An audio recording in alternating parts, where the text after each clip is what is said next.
और उनको जनरल रिल्डो के हवाले कर दे। और अब जी फाइटर्स की आखिरी उम्मीद है बस पैन, क्योंकि अभी बस वही है जो सही सलामत है। अब पैन के पास मौका था अपने आप को प्रूव करने का। और जहाँ तक बात है गोकू और ट्रंक्स की, तो वो तो आराम से सो रहे थे, जैसे कि उन्हें कोई परवाह ही नहीं है। रिल्डो देख के हैरान था कि ये दोनों बच्चे तो उतने खतरनाक नहीं लग रहे कि जितना डॉक्टर म्यू ने बताया था। पर खैर, वो उनके सामने अपनी आवाज नहीं उठा सकता, तो वो बाकी लोगों को ऑर्डर देता है कि गोकू और ट्रंक्स को सीधा लैब में लेके जाया जाए और इन पे वो एक्सपेरिमेंट किए जाए जो डॉक्टर म्यू ने कहा था। और दूसरी तरफ पैन झाड़ियों में छुप के यहाँ पर आ जाती है, और पता नहीं इसे ऐसा क्यों लगा कि जहाँ पर एक भी पेड़ नहीं है वहाँ पर झाड़ी बनने एक अच्छा आइडिया होगा। वो रोबोट तो बिल्कुल बेवकूफ थे, वो सीधा इसके ऊपर से चलते हुए जाते हैं। पैन अपने दर्द को कंट्रोल करने की कोशिश करती तो है, पर उससे एंड में सहन नहीं होता और वो उस आखिरी रोबोट का मार मार के बुरा हाल कर देती है। बेचारी की तो कोई गलती भी नहीं थी। अब पैन छुपते छुपते उस बेस के अंदर जाती है, इसी उम्मीद में कि उसे गोकू और ट्रंक्स मिल जाएंगे, पर मानो किस्मत तो उसके साथ थी ही नहीं। हर बार कुछ ना कुछ गड़बड़ हो ही रही थी। अब तो वो बोलती है कि अगर ऐसा ही रहा तो वो इसे भी पकड़ लेंगे, पर इसी के बाद वो सीधा गिर जाती है रोबोट बनाने वाली फैक्ट्री पे, जहाँ पर ये सब रोबोट्स बनते हैं। फिर वो हंसते हुए बोलती है चलो कुछ तो अच्छा हुआ। अब वो उनका सूट पहन के ही उन्हीं की तरह बन जाती है, क्योंकि अगर ऐसा होगा तो कोई भी उस पर शक नहीं करेगा।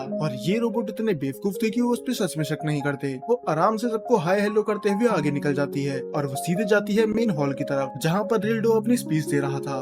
दरअसल वो बताने वाला था गिरू के बारे में, जिसने गोकू, पैन और ट्रंक्स को पकड़वा दिया और साथ ही साथ 3 ड्रैगन बॉल्स भी लेके आ गया। इसने वो काम करके दिखा दिया जो कई रोबोट्स नहीं कर पाए। और ये देख के तो पैन को बहुत ज्यादा गुस्सा आ रहा था। उसका मन कर रहा था वो वहीं पर जाके उसके टुकड़े टुकड़े कर दे, पर वो जानती थी कि वो कुछ नहीं कर सकती। और तभी सब लोग डॉक्टर म्यू की जय करने लग जाते हैं। पैन उसका मुंह तोड़ने ही वाली थी, पर तभी उसे एक रोबोट रोक लेता है और वो बोलता है कि तुम यहाँ पर क्या कर रहे हो, तुम्हारी ड्यूटी तो वहाँ पर है, जाओ जाके वहाँ पर पेट्रोलिंग करो। अब पैन उससे बहस नहीं कर सकती थी, तो वो वहाँ से चली जाती है। और दूसरी तरफ वो ट्रंक्स और गोकू पे एक्सपेरिमेंट कर रहे थे। हालांकि ये दिखने में तो ह्यूमन की तरह थे, पर वो बता सकते थे कि ये ह्यूमन नहीं है, ये कुछ अलग ही है, क्योंकि ट्रंक्स का पावर लेवल एक ह्यूमन के पावर लेवल से बहुत ही ज्यादा था। पर असली मजा तो तब आने वाला था जब वो गोकू का पावर लेवल चेक करते। उनकी मशीन तो रुकने का नाम ही नहीं ले रही थी। उसका पावर लेवल धीरे धीरे करते बढ़ता ही जा रहा था, मानो ये कभी रुकेगा ही नहीं। और एक रोबोट होने के बाद भी उसे डर का एहसास हुआ। उसकी हालत खराब हो गई गोकू का पावर लेवल देख के, जो कि अभी भी बढ़ ही रहा था। दूसरी तरफ रिल्डो बहुत ज्यादा खुश होता है कि उसके पास 3 ड्रैगन बॉल्स तो आ ही चुकी है, अब उसे 4 ही ड्रैगन बॉल और चाहिए और उसके बाद वो पूरे यूनिवर्स को मशीन म्यूटेंट्स बना देंगे।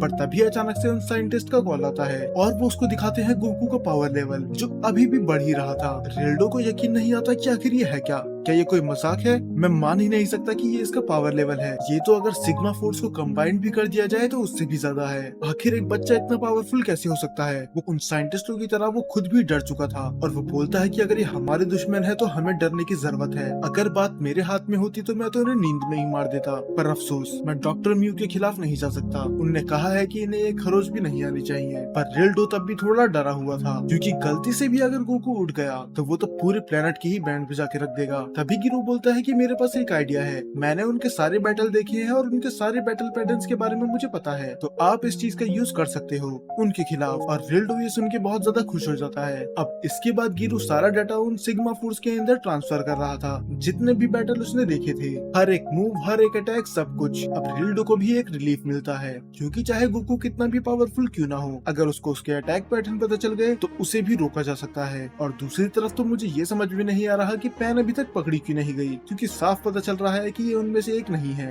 पर खैर, अब पैन का अंत आ चुका था, क्योंकि अब इन सभी रोबोट को एक वॉल के अंदर से जाना था और इसके अंदर से बस एक प्योर रोबोट ही जा सकता है। और जब पैन वहाँ से नहीं गुजर पाती, वो सभी रोबोट उस पे हंसते हैं और उसे एक अजीब सी जगह पर फेंक भी देते हैं। पैन बोलती है कि आखिर मैं कहाँ हूँ, पर वो देखती है कि यहाँ पर तो रोबोट्स का झुंड लगा होता है। और तभी उन 2 रोबोट में से एक रोबोट बोलता है कि ये मशीन्स का हेल है, यहाँ पर वो सभी रोबोट्स हैं जो रिजेक्टेड हैं, जो डॉक्टर म्यू के किसी काम नहीं आ सकते। और वो अपनी बातें ही रिपीट करे जा रहा था। पैन को यकीन नहीं होता कि बस इतनी छोटी चीज के लिए इसे इधर डाल दिया गया, क्योंकि ये बस अपनी बातें रिपीट करता है। तब वो पूछती है कि आपको पता है कि मेरे ग्रैंडपा और ट्रंक्स किधर हैं? फिर वो बोलता है कि मैंने सुना है कि वो दोनों टॉप फ्लोर पे हैं, उन पे एक्सपेरिमेंट चल रहे हैं। पैन बोलती है कि मुझे उन्हें बचाना होगा, पर तभी वो रोबोट उसे टोकते हुए बोलता है कि बचाना होगा? आखिर तुम्हारा मतलब क्या है? अभी तो तुम खुद ही मरने वाली हो। और तभी पैन को रियलाइज होता है कि वो इन दोनों वॉल्स के बीच में क्रश होने वाली है, पर पैन मरने से साफ मना कर देती है। वो बोलती बोलती है कि मैं इस तरह तो नहीं मरूंगी, और वो अपनी की ब्लास्ट है वो पूरी की पूरी वॉल ही उड़ा देती है। बाकी लोग खुश होते हैं कि पैन ने उनकी भी जान बचा ली और पैन एक हीरो की तरह वहाँ से भाग जाती है। पर बुरी चीज ये हुई थी कि रिल्डो की नजर उस पर पड़ चुकी थी और सिग्मा फोर्स का एक मेंबर उस पर अटैक करने चली जाता है। शुरू में तो वो पैन को बहुत बुरी तरह हराता है क्योंकि उसको पैन के सारे मूव पहले से ही पता थे। पैन तो लगभग हार ही चुकी थी, पर वो सिग्मा फोर्स का मेंबर एक बहुत बड़ी गलती कर देता है। वो पैन को बता देता है कि ये सारा डाटा हमें गिरू ने दिया है, जिसकी वजह से मैं तुम्हारे सारे मूव्स पहले ही प्रेडिक्ट कर सकता हूँ। और ये सुन के वो गुस्से से भर जाती है कि पता नहीं गिरू उन्हें और कितने धोखे देगा। और वो बेचारा जानता नहीं था कि सेन को गुस्सा दिलाना कितना खतरनाक हो सकता है, और वैसा ही होता है। पैन उसे अपने बड़े से की ब्लास्ट से मार देती है।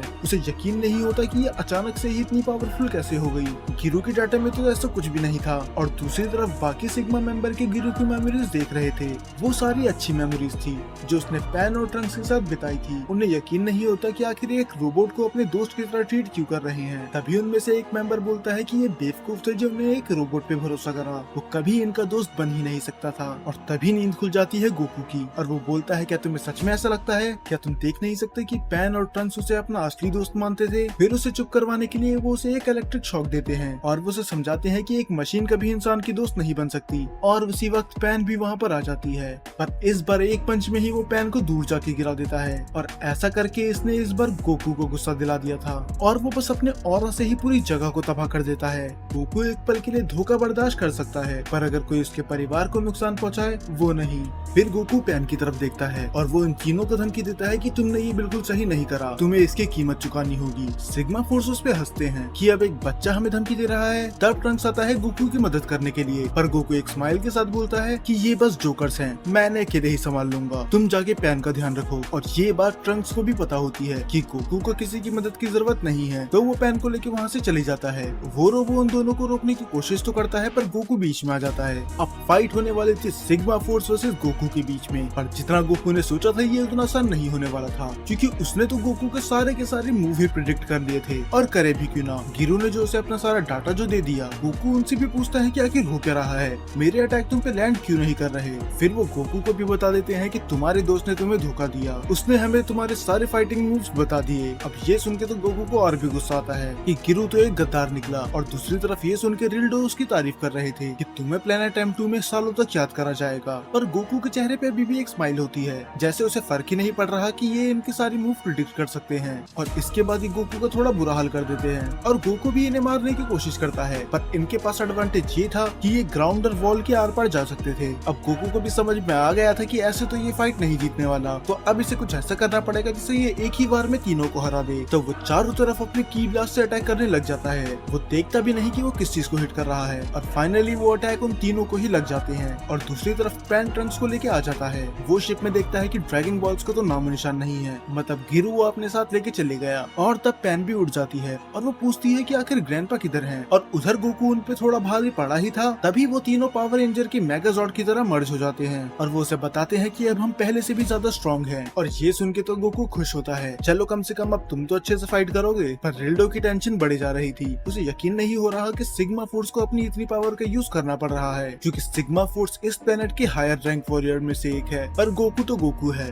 वो सीधा ही उसके फेस पे वार करता है। हालांकि इससे उसे कुछ फर्क तो नहीं पड़ता, और वो गोकू पे पलट के वार कर देता है। और गोकू उसकी तारीफ करता है कि तुम सच में बहुत ज्यादा पावरफुल हो गए, पर एक चीज है जिसमें तुम अभी भी पीछे हो, और वो है स्पीड। और गोकू अपनी पूरी स्पीड से उस पर वार करने लग जाता है। वो इतना तेज था कि वो गोकू को देख भी नहीं पा रहे थे, पर तभी वो खड़े हो जाते हैं, और वो बोलता है कि अगर तुम्हें स्पीड ही चाहिए तो ये लो। और वो फिर से ट्रांसफॉर्म होने लग जाते हैं। इस बार उनकी स्पीड गोकू से भी कई ज्यादा थी, और वो गोकू को नीचे गिराकर उस पर अपना फाइनल वार करने वाले थे, जो गोकू को वहीं खत्म कर देता। पर एक छोटे से की चार्ज के बाद वो उस अटैक को अपने एक हाथों से ही रोक लेता है। सिग्मा फोर्स को यकीन नहीं होता कि आखिर ऐसे कैसे हो गया, कि आखिर इस बच्चे की पावर 3 गुना ज्यादा कैसे बढ़ गई। तब गोकू हंसते हुए बोलता है कि 3 गुना क्या, मैं तो अपनी पावर 1000 गुना भी बढ़ा सकता हूँ। और ये सुन के वो हैरान था कि क्या तुम इतनी देर से होल्ड बैक कर रहे थे, और तुम्हें क्या मिला ऐसा करके। तब गोकू बताता है कि तुम्हारे पास मेरा सारा डाटा था, तो मैं अपनी और पावर रिवील नहीं करना चाहता था। और दूसरी तरफ रिल्डो अपना गुस्सा बड़ी मुश्किल से काबू कर रहा था। उसे यकीन नहीं होता कि एक बच्चे ने सिग्मा फोर्स को हरा दिया। वो सोचता है कि अगर डॉक्टर म्यू ने नहीं रोका होता तो इसको तो मैं खुद ही मार देता, पर अब वो और वेट नहीं कर सकता था, तो वो डिसाइड करता है कि वो गोकू से खुद ही लड़ेगा। और रिल्डो की एनर्जी गोकू बड़ी दूर से भी महसूस कर सकता था, और वो बता सकता था कि ये सिग्मा फोर्स से कहीं ज्यादा खतरनाक है। और बस गोकू ही नहीं, ये की तो ट्रंक्स भी महसूस कर सकता था